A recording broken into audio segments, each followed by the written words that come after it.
This is an HO scale American Track and Train FT, and today I'm going to be restoring it.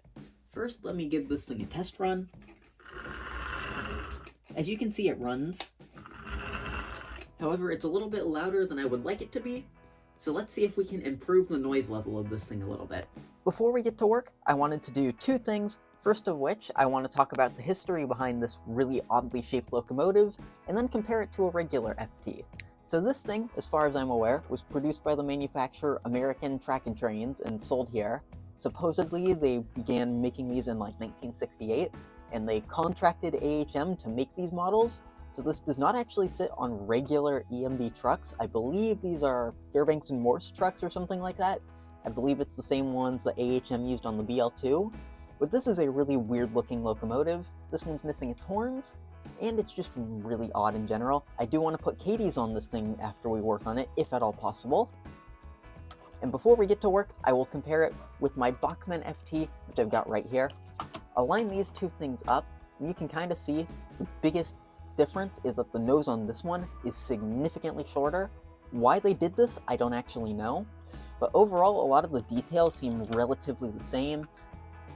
It seems like the Bachmann one, in terms of the side vents, is a little bit more detailed, but they look to follow the same basic guidelines, which is kind of surprising considering the size of this thing. The body itself on this one's also just a little bit shorter, and there's a few little differences on the top. But despite this being a very compressed engine at the front and a little bit shortened overall, it isn't really that far off. It's just really weirdly proportioned, which is kind of an odd design choice to me. With that brief comparison out of the way, let's actually get to work. I don't envision this taking long since there really isn't any problems with the thing. All I want to do is get this truck apart, which we don't even have to get it out of the chassis for, clean it up, give it some fresh oil, put on some new traction tires, oil the motor bearings in here, and then do a little bit of maintenance on this front truck, get that thing to roll better, and then I think we can test this thing out after I put some Katie's on off camera. First off, I'm going to stick it in this engine cradle, and we're going to start with this rear truck right here. But before we do that, I will just note, this is the interior. It's basically the exact same as any AHM engine. Well, most of them, like the BL2 I worked on and some other stuff like that. Some AHM engines use different designs, but this is generally the same as a lot of them use. So with that out of the way, let me get this thing apart, which should not take very long. And to note on this side, there is actually, I believe, a nut that's holding this all together, so I will have to remember that it goes here. If I don't, this thing won't really stay together when we try and put it back. Here's that part right there.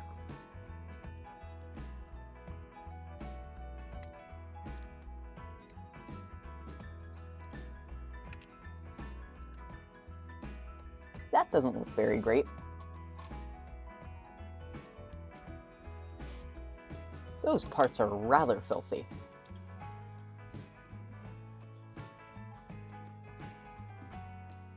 Even this coupler looks dirty. That's a little bit crazy. Now that all those are out of there, I think what I want to do is I want to start by cleaning out this frame itself. I feel like that'll be the easiest first step, and it should take quite a while to clean this thing out, looking at how this basic chassis just looks.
Alright, while still imperfect, I think that chassis is just about done, so now I can move on to these other parts, starting with this little base piece.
Alright there, I think every single part's been cleaned off, but now I'm gonna take a break, clean myself off, clean everything else off, because that was much filthier than I was expecting, and come back shortly. Alright, so after that cleanup, I do kind of want to debrief a little bit, because that was ridiculously filthy.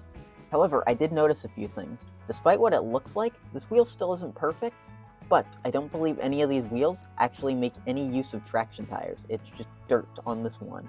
I could be wrong. This one looks like it might potentially have a traction tire, so I'm going to be messing around with it a little more. If it does, I will come back with it removed. And these wheels, I also didn't notice when taking them out, they have an insulated and a non-insulated side, other way around. That's non-insulated, that's insulated. That's insulated, that's non-insulated. Don't know why that's so hard to say, but I have to make sure I put these back in the right way, and I've just got to double check this truck. So I'll come check all that stuff, see if I can remove that potential traction tire, and then come back briefly. Alright, I've checked, and first off, just to make absolutely certain I remember this, the side of the wheels with the traction tire needs to go over here. In the front, the side with the isolated wheels is on this side, so in the rear, it has to be on that side for this engine to actually work. Second off, I mentioned the traction tires. these both did have traction tires. This engine was just so rough that I didn't even realize it. So this thing has traction tires on, and since I did it off camera, it obviously went really well. I don't know why, but I never have luck with these things on camera, and it took about 10 seconds for both of these wheels. So I think with that, I can give this thing some fresh oil and we can get it put back together.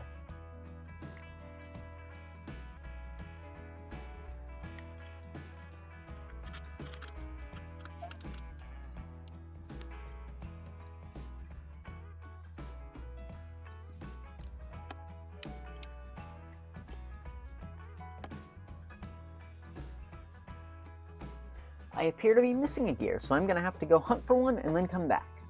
Adding to the problems I encountered with this thing, I did not actually happen to find an original gear for it. I found one that I think should work. This is off another AHM engine that I parted out, so I'm going to hope it worked. It seems like it's got the same gearing style and all that, so I'm just going to give this thing fresh oil, and before we work on the front truck or do anything crazy, I just want to see if this thing will work as it is. And if not, I'll go back to the drawing board, see if I've got some other gear I can use, and if I do, hopefully we can make this thing a good runner once again. So, while testing this thing out, I have noticed that the gear did not actually work, and it is one-wheel drive. However, I've found a more alarming problem, which is this. There is a massive divot in one of these, commutator poles, which is really odd, and this has actually been causing the engine to seize up. I didn't run this thing enough when I was testing it originally for it to show that that was a problem, but I don't think this motor is going to be any good, and I think even without that gear missing, this thing still was not going to run again. So I'm going to be keeping this thing around, and maybe in the future I'll try and come up with a solution to see if we can get this thing to live again, maybe craft a whole new drive system or something. We'll see. But for now, I think this is kind of a failure, but if you did stick around, thank you for watching.